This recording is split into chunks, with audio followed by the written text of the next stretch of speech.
আগামী জাতীয় সংসদ নির্বাচনে আওয়ামী লীগের অংশগ্রহণের কোনো সুযোগ নেই বলে সাফ জানিয়ে দিয়েছে অন্তর্বর্তীকালীন সরকার।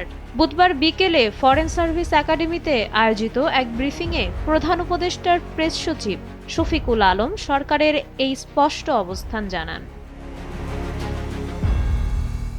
তিনি জানান, নির্বাচন কমিশন ইতোমধ্যে আওয়ামী লীগের দলীয় নিবন্ধন বাতিল করেছে। এই আইনি প্রক্রিয়ার কারণে দলটি আসন্ন নির্বাচনে অংশ নিতে পারবে না। এ বিষয়ে সরকারের অবস্থান চূড়ান্ত ও স্পষ্ট।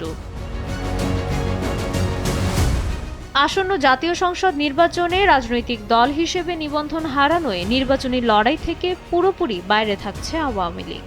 মূলত নির্বাচন কমিশনের সিদ্ধান্তের ওপর ভিত্তি করেই সরকারের এই কঠোর অবস্থান।